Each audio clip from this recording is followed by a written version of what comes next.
que a União tem com indivíduos, com empresas e até com governos estaduais ou municipais, com órgãos, com autarquias, com outros órgãos. Pessoas ou entidades que processaram a União, a República Federativa do Brasil, porque não se sentiram satisfeitas com alguma decisão do governo federal, da União, e aquilo se arrastou na justiça, teve recursos e tal, e uma hora transita em julgado, como eles dizem no linguajar jurídico.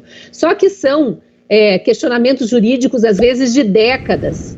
E, normalmente, os governos têm precatórios para pagar, têm essas dívidas para pagar todos os anos. Acontece que existe uma média de quanto que se paga em todos os anos, e isso é previsto no orçamento. E, de repente, eis que para 2022, no ano seguinte, há 2 anos de pandemia, há 2 anos do pior momento da história do mundo, em termos de economia, de inflação, de desemprego, de tudo, cai no colo deste governo mais do que o dobro, acho que o triplo do que ele costumava pagar em termos de precatório. Cris, parabéns pela sua explicação. Às vezes até a palavra precatório já é uma palavra tão complicada que as pessoas já, não quero nem entender isso aí. Se já tem um nome desse, deve ser uma coisa super complexa.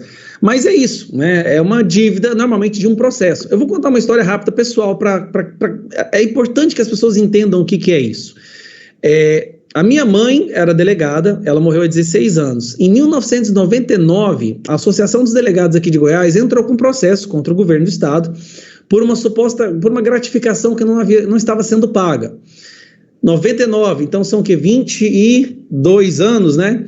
22 anos depois, os juízes, o TRF, eu não sei qual órgão, mas os juízes autorizaram e deram vitória para a Associação dos Delegados, obrigando o governo estadual a pagar esse precatório. Ou seja, eu sou um dono de um precatório, como minha mãe morreu, passa para os herdeiros.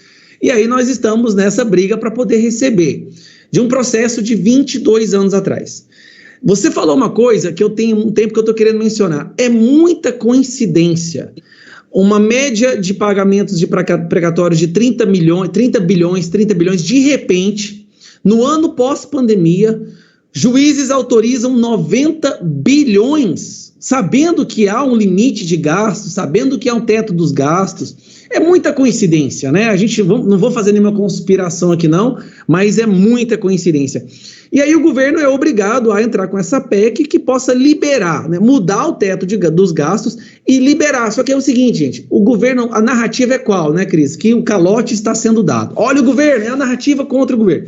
Bolsonaro está dando calote, olha que absurdo o calote. Gente, vai ser pago. O que o governo está pedindo é que possa ser parcelado. Primeiramente, os menores, aquelas pessoas que têm baixo valor, que vai mudar muito a vida delas, elas serão pagas imediatamente, elas vão receber. Agora, os estados, as grandes empresas, esses valores que são gigantescos, seria parcelado, mas tudo será pago. E por que eles querem poder parcelar? Porque se esses precatórios forem pagos integralmente, como quer o STF, como os querem a parte jurídica brasileira, que inclusive foi que colocou esse peso em cima desse governo, a gente não vai ter um auxílio emergencial. Aí sempre vem aquelas pessoas que falam assim, mas vocês são de direita, vocês não acreditam, vocês eram contra o Bolsa Família. Não, eu sou contra instrumentalizar o assistencialismo como manobra política, como curral eleitoral. Mas eu sei que existe uma parcela da população que precisa sim de uma ajuda.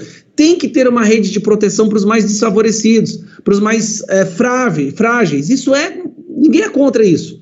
O que eu sou contra é transformar isso numa espécie de curral eleitoral. Pois bem, aí agora que nós estamos aí vivendo numa crise por culpa de decisões histéricas de trancamento total de prefeitos e governadores que receberam essa chancela do STF, o Brasil precisa mesmo disso para poder reerguer. Essas pessoas vão passar fome, são pessoas que perderam emprego, que perderam esperança de vida.